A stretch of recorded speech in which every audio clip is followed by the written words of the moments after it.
provocações. Vocês que assistem, nós somos os provocados em realidade. Vejam só esta frase. Tantos anos o país se descuidou do meio ambiente que agora, se quiser salvar alguma coisa, vai ter que tratar do ambiente inteiro. Esse jogo de palavras é de Milor Fernandes, um humorista que brinca a sério. O protocolo de Kyoto dá a receita para salvarmos as coisas, enquanto é tempo. O que eles dizem? Diminuir já a poluição industrial. O presidente Bush acha que ainda não é hora. No Brasil, o dinheiro que destrói de um lado e os puristas do ambiente do outro. No meio, os que acham possível preservar o verde sem perder o bonde da economia. O nosso convidado hoje é um deles. Ele é Antônio Fernando Pinheiro Pedro. Antônio Fernando Pinheiro Pedro, diga, quem é você? Sou um advogado, Abujamra, e trabalho há 20 anos com as questões relacionadas ao meio ambiente.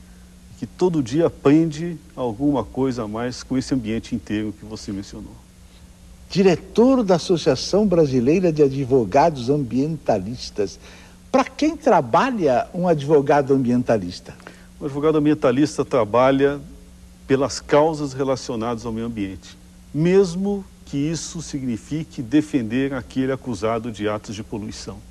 Mas temos uma preocupação de tentar adequar toda e qualquer conduta, todo e qualquer ato de poluição, toda e qualquer omissão em relação à questão ambiental a uma realidade mais adequada, mais equilibrada. E isso é difícil, porque hoje nós estamos vivendo a égide desse novo purismo ambiental, em que, a exemplo do que acontecia na época dos republicanos, né? Quando, durante a Revolução Francesa, o advogado de Maria Antonieta também foi decapitado, hoje procura-se decapitar os advogados ambientalistas quando trata de questões relacionadas a atos de poluição. Ainda não conseguiram, né? Não conseguiram, ainda tem algumas cabeças. Mas me diga uma coisa, se um devastador do meio lhe procurasse para defendê-lo num julgamento por crime ambiental, você toparia? Olha, na questão ambiental a gente tem que ter um vínculo ideológico. Eu já topei coisas interessantes. Dá um exemplo muito bom de se lidar. Questão de Cataguases, uma barragem que se rompe de uma indústria e polui a água da bacia do Rio Paraíba do Sul. Quase 1 milhão de pessoas ficam sem abastecimento por um período. A população, a mídia, corre para decapitar, para enforcar, para prender os responsáveis. Qual é o nosso interesse nessa defesa? Conseguimos fazer com que a recuperação pudesse começar a ser executada por aqueles que poluíram. Seria muito fácil fechar uma fábrica, pôr os diretores na prisão, causar o desemprego dos funcionários e aí um monte de pessoas se aboletando ao longo dos estados, né, para, a preços exorbitantes às vezes, resolver uma questão ambiental que deveria estar efetivamente a cargo de quem foi responsável por essa poluição. É mais ou menos o que acontece no caso de crimes de poluição. Nós temos efetivamente que fazer com que o Estado haja, mas ele deve agir dentro do Estado de direito democrático. Por que advogado... Defesa tem que ocorrer. Por que advogado fala? Eu não entendi nada. Você defenderia esse devastador? Defenderia. Os advogados têm ética? Nós que temos ética. Nós vivemos sobre a ética. Alguns extrapolam a ética, mas nem todos, né? Em toda a sociedade tem alguém, até os padres desvirtuam um pouquinho, não é verdade? Quem somos nós para não sair fora da ética também? Lamentavelmente. Qual é a ética do advogado? Honestidade, a palavra, ser sincera, honesta. Mas essa não devia ser a ética de todo mundo, desde o padeiro, não é a mesma coisa? Lógico, todos nós. Lamentavelmente os políticos têm ética? Não tem. Agora então vamos ser cruéis com você. Ano 2000, secretário municipal do Meio Ambiente de São Paulo por 19 dias. Não fez nada, né? Olha, fizemos 30 movimentações e estabelecemos alguns programas que foram resultaram positivamente no próprio governo posterior da Marta Suplicy, tais como o próprio mapa ecológico da cidade de São Paulo, que hoje é uma das grandes realizações da área ambiental no governo municipal. Tenho muito orgulho disso. 2002, saiu candidato ao governo do estado de São Paulo pelo Partido Verde. Quantos votos você teve? 50 e poucos mil votos. No entanto, o partido, que não tinha nada no estado de São Paulo, saiu dessa eleição com 5 deputados estaduais, portanto ganhou uma bancada, e 2 deputados federais eleitos. Portanto, apareceu. Né? Você repete essa candidatura? Não. Por quê? Porque eu acho que a política ela é uma grande casa de uma educação, uma casa de educação, e a gente se educa nela. Eu não repetiria mais essa candidatura, mas eu não a renego.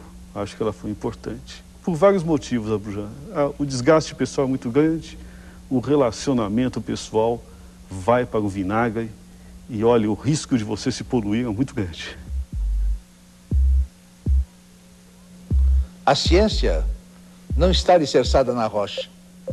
Muitas questões fundamentais para a ciência continuam em aberto. Se não queremos nos ver reduzidos a meras fatias do conhecimento oficial, precisamos manter abertas também as nossas cabeças. Me diga uma coisa, diga tudo que você tem contra o Ministério do Meio Ambiente. O Ministério do Meio Ambiente, primeiro, não deveria ser um ministério, porque a questão ambiental deveria estar inserida em todas as questões relacionadas ao governo. Portanto, quando a gente coloca uma questão tão importante como o meio ambiente dentro de um ministério, a gente inclui ali as vestais e estabelece tudo aquilo que é impuro dos outros ministérios que governam a nação. Nós isolamos o meio ambiente, colocamos o meio ambiente sob a custódia de vestais e praticamente deixamos de respeitá-lo por inteiro em todas as políticas públicas que se fazem no país. Ou revemos algumas posições conceituais, ou perderemos o bonde da economia mundial em troca de nada. Explica essa frase. Olha, se nós não estabelecemos algumas questões importantes, nós efetivamente estaríamos fora do novo bonde da economia mundial. A economia mundial hoje considera as questões ambientais e considera mais ainda as questões sociais. O meio ambiente é tratado hoje na ONU, Abujamra, como se fosse um ambiente inteiro, ou seja, não se pode mais pensar no direito de todos nós a nos desenvolvermos economicamente sem estarmos ao par das questões relacionadas ao social e ao ambiental. Aqui, nós ainda desenvolvemos aquela fase primária, jurássica da questão ambiental, de que nós deveríamos estar cuidando da questão natural, da defesa do meio ambiente natural, mesmo que isso significasse excluir milhões de pessoas que hoje vivem em áreas de preservação, vivem em áreas de mananciais, vivem em costas de morro, e que a legislação ambiental simplesmente ignora como se eles não estivessem lá. Nós não podemos mais tratar a legislação ambiental, o direito ambiental, como se fosse um papel que iria curar o mundo, porque papel não cura nada. Bush ou Kyoto? Kyoto? Aliás, eu queria saber quem é que poderia escolher Bush. E a Rússia? A Rússia, ela é a grande vencedora nesse processo da entrada em vigor do protocolo de Kyoto. Porque demorou para assinar, fez uma jogada maravilhosa. A Rússia hoje, na verdade, é uma pequena parte da União Soviética que foi efetivamente a República Socialista, né, como um todo, amensurada como a poluidora na data de 90, que é a data base do protocolo de Kyoto. Ou seja, a Rússia hoje, em relação ao volume de poluição inventariado em 1990, ela é credora, ela não é mais devedora. Então, ela estava como uma noiva num baile com uma série de pretendentes para dançar nessa questão das mudanças climáticas. Uma hora era Bush, outra hora era a União Europeia. Agora, por vários motivos, inclusive por uma necessidade absoluta do presidente Vladimir Putin aparecer bem no cenário internacional, assinou. Ganhou o mundo. Eu acho que ganhou o globo terrestre. Você é um ecocentrista? Eu sou um antropocentrista. Eu acho que o centro das nossas preocupações ambientais deve ser o homem, porque quem se preocupa do ecocentrismo é Deus, Abujamra. Agora, você escreveu que a lógica ecocêntrica rasga as bases do Estado do Direito Democrático. Rasga. A lógica que é forte ou o Estado de Direito que é fraco? O Estado de Direito Democrático é fraco, porque ele depende de cada um de nós, cidadãos. A lógica muitas vezes é forte, e a lógica às vezes penetra na nossa mente de maneira a nos compuscar, a nos deixar numa situação fragilizada. É muito fácil a gente chegar aqui e falar, nossa preocupação central é o equilíbrio do ambiente. Nós estamos inseridos nele. Nós só podemos fazer leis e governar para nós próprios. Eu não governo a natureza, porque quem faz isso é Deus ou a própria natureza. O homem tem que governar a si próprio. E ele tem que governar dentro de regimes democráticos, dentre os quais aceitar as diferenças de opiniões, diferenças de ações, diferenças de economias, diferenças de pessoas. E para que isso possa gerir num equilíbrio ambiental humano, nós devemos partir de um conceito antropocêntrico. Portanto, eu acho que esse ecocentrismo que a gente tem observado nas doutrinas ambientais, que se aplica muito no nosso governo também, no nosso poder público, ele exclui o ser humano do centro das preocupações com a gestão ambiental. Portanto, exclui a democracia. Que história é essa de que o interesse público atrapalha na aplicação do direito ambiental?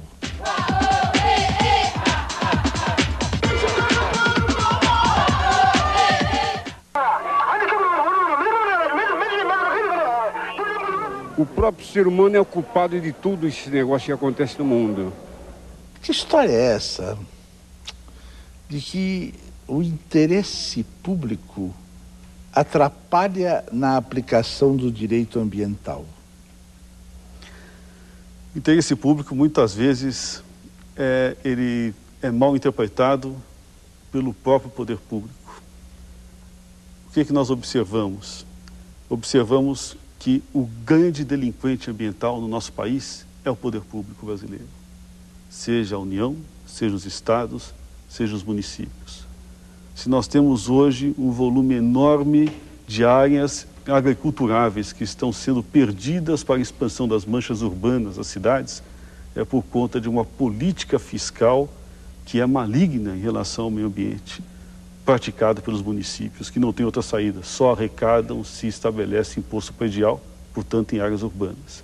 Se nós temos hoje rios e rios degradados, é porque, entre outras coisas, o maior poluidor nesse país são as companhias de saneamento, quase todas públicas, que não fazem o tratamento de água das populações e, portanto, degradam nossos rios. Fora todos os atos de omissão que, em nome do interesse público, nós observamos no que tange ao gerenciamento, à falta de controle territorial do nosso país. Você se refere a quem quando fala de oportunistas? Olha, eu me refiro à nossa filosofia de governar.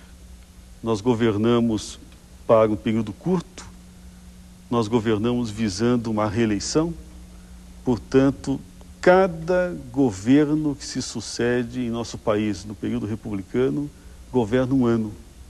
Por quê? Ele passa o primeiro ano herdando os problemas do governo anterior, o segundo ano se preparando para as eleições, sejam municipais ou federais, o terceiro ano ele governa efetivamente e no quarto ele luta para se reeleger.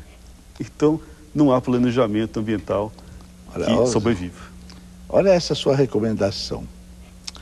As indústrias de papel e celulose devem combater ideologicamente o MST, denunciando os danos ambientais causados pelas ocupações. Essa sua recomendação é ambiental ou ideológica? É uma recomendação ambiental e ideológica. Você é contra o MST? Eu sou contra um movimento que não se estabelece juridicamente, que não tem filiação não tem registro, mas é bem não organizado, tem responsáveis, né? E se organiza. Muito bem organizado. Muito bem organizado. Se eles são muito bem organizados, é porque eles veem que alguma coisa pode acontecer. Claro, você não pode combater uma ideia e sabe disso. A ideia do MST é uma ideia legítima, que é a luta do homem para uma divisão igual da terra. Então eu não entendo Ninguém que você é discute, contra. Mas porque o movimento do Sem Terra, na verdade, não está preocupado com essa divisão igualitária. Ah, isso você acha. Você diz ainda que essas indústrias devem obrigar o governo federal a tomar atitudes contra o MST. Cite algumas. Vou dar um exemplo. Grande parte das invasões de terra que aconteceram em áreas de preservação das indústrias de celulose foi em áreas de preservação ambiental. Portanto, áreas produtivas, porque integram a função social da propriedade. Qual a justificativa que o movimento fez nesse período? Não, vamos invadir as áreas de eucalipto porque isso é um deserto verde. Não é verdade. As áreas são plantadas porque elas têm uma função social que é produzir um dos melhores papéis do mundo, que é o papel brasileiro. Uma indústria de celulose que está crescendo a 20% ao ano e que em poucos anos pode superar os Estados Unidos, não só em qualidade, como em produção. Então eu vejo muitas vezes essas lutas sociais e ideológicas como algo que vai bloquear uma chance que o nosso país tem de produzir melhor. Eu não vejo qual é a vantagem. Antônio Fernando Pinheiro Pedro, você pega um automóvel, vai daqui para qualquer cidade, você vê tanta terra vazia, mas tanta terra. Você vai para terra, tem terra que não acaba mais nesse país. É verdade. Como é que você é contra essas pessoas que não têm terra de lutarem para ter? Não, sou a favor da reforma agrária, sou a favor da ocupação de terras legítimas, mas eu acho que isso deveria se fazer dentro do Estado de Direito Democrático, Abujamra. Eu acho que nós devemos prestigiar a democracia. A gente só prestigia a democracia assumindo responsabilidade. Eu não vejo ato de responsabilidade em movimentos sem rosto. Então você não acha, por exemplo, que o PT deveria pegar isso na mão? Acho que isso deveria então ser um compromisso partidário. E acho que está faltando um compromisso partidário no governo federal com referência à questão da reforma agrária. É muito fácil se dar guarida a um movimento sem rosto para fazer contrapeso em relação a questões que o governo não está assumindo em contrapartida ao seu próprio discurso ideológico partidário. Acho isso errado. Então você, ambientalista, você diria, o MST deve ser um partido político registrado para trabalhar em gerações? Com certeza. Porque eles querem internacionalizar a Amazônia? Por que também não internacionalizam os juros? Né? Ele pergunta isso. Por que não internacionalizam o amor pelas crianças? Né? Ele pergunta isso, né? O Cristóvão Buarque. Né? Por que invadir? Só se lembram da Amazônia nesse momento de invadir? Por que não cooperam? Por que não ajudam as crianças do mundo todo? Né? Provocar o Brasil seria o quê? Falar para as pessoas levantar um pouco da poltrona, né? Se mexer. Desligar a TV, sair pra rua, né? Ler livro, ouvir boa música, sei lá, sair pra rua. O que você lê? O que eu leio? A princípio estou lendo jornal. Só jornais, livros literários, essas coisas eu não leio não. Por quê? Costume, acho que desde pequeno, né? Não só eu, como todos os brasileiros, ou pelo menos a maioria. Estados Unidos emitem sozinhos 25% da poluição da atmosfera do mundo. Bush recusa-se a cumprir um acordo internacional para reduzir isso. Como é que você convenceria o Sr. Bush a mudar de ideia? É o mesmo problema da questão dos fundamentalistas, sejam eles MST, fundamentalistas ambientais. Como é que vai se convencer um indivíduo a tratar bem o meio ambiente, um indivíduo que diz que o grande problema dos incêndios florestais nos Estados Unidos é a existência de florestas? Um indivíduo que estabelece isso como posicionamento é um indivíduo que tem uma posição fundamentalista, uma posição quase que religiosa, contrária àquilo que a gente pretende implantar. O que nos salva é que os Estados Unidos da América e a sua democracia são maiores do que Bush, ainda que ele pretenda reduzir isso nesses próximos anos. É a nossa grande luta. Me diga uma coisa, Antônio. Você tem alguma esperança nesse aspecto no Brasil? Tenho. Olha, a gente anda com um carro, que é o carro da gestão ambiental, olhando pelo retrovisor uma melhoria muito grande da consciência das pessoas, dos governantes e a melhoria da legislação em relação ao que era antes. Há 20, 30 anos atrás, nós não tínhamos quase nenhuma legislação específica. Hoje nós temos ações ambientais em todos os cantos do país e uma preocupação relacionada ao meio ambiente muito grande com a sociedade. Eu sou otimista, eu acho que nós estamos chegando a um ponto muito melhor do que estávamos há muitos anos atrás. Para quem está nessa estrada há muitos anos, para quem está nessa estrada, a visão, o resultado é positivo. Agora, nos frustra verificar que nós poderíamos estar muito mais à frente se quiséssemos e se exercêssemos a nossa grande inteligência nessa área, que ela, quando aparece, ela resulta em coisas como, por exemplo, esse mecanismo de desenvolvimento limpo do Protocolo de Quioto. Fala da educação brasileira. Educação brasileira, quando eu estava na Ordem dos Advogados do Brasil, na década de 90, nós desenvolvemos um trabalho para quase 1.500.000 estudantes na área do estado de São Paulo, com referência à educação ambiental. Veja que interessante, Abujanra. O programa, ele era interdisciplinar. O que nos preocupava? Não adianta nada pôr um professor de ecologia numa escola. O que se preocupava o que era o centro do nosso programa? O professor de matemática gosta da área ambiental, de educação física gosta, então ele passa a ser uma espécie de líder ideológico dos demais professores. Ele se reúne com os professores e instala nas demais aulas hoje existentes questões relacionadas ao meio ambiente. Matemática tem questão ambiental, biologia põe-se uma questão ambiental, história coloca-se uma questão ambiental, de maneira que o aluno, o estudante vai começando a ver as questões ambientais dentro da sua própria casa e fora e no seu dia a dia. Nós temos uma visão segmentária dessa questão ambiental. Toda vez que se desenvolve um programa, e esse foi um exemplo do porquê que ele não foi adiante, a Secretaria de Educação não gosta do programa, porque o programa vem de técnicos da área ambiental, portanto não tem didática. Os técnicos da área ambiental não gostam da iniciativa da Secretaria de Educação, porque em que pese a didática existir, eles não são técnicos na área ambiental. Então, nesta crise de egos, meu amigo, é difícil a gente falar em educação ambiental. Então, você tem que entrar para o MST, pegar uma metralhadora, arrumar e arrebentar com tudo. Bom, agora você olha para aquela câmera lá e diga tudo que você gostaria de falar com toda a liberdade que você quiser e que talvez não tenham deixado você falar. Puxa. Pode falar. Abujanra, esse programa Provocações, ele é muito bom porque ele provoca a cidadania. O cidadão brasileiro deveria estar hoje preocupado efetivamente com a questão do meio ambiente. Mas não é a questão ambiental que a gente vê muitas vezes na propaganda de determinadas ONGs, pasteurizada na TV, ou no rádio, ou no cinema. É a preocupação ambiental do dia a dia, do seu equilíbrio primeiro com o seu corpo, do seu equilíbrio com o que você vê na sua casa, do seu equilíbrio com o seu bairro, com a sua rua, com a sua cidade. Se nós começarmos a nos tratar bem, tratarmos bem os vizinhos, tratarmos bem a nossa vizinhança, o bairro, nós estaremos tratando o nosso meio ambiente. E isso é um exercício de cidadania. Então a gente deve começar a entender a questão ambiental não como algo que esteja do outro lado do muro da nossa casa, mas sim algo que começa no tratamento nosso aqui dentro. Dá um abraço aqui, é a única coisa falsa, seu romântico babaca.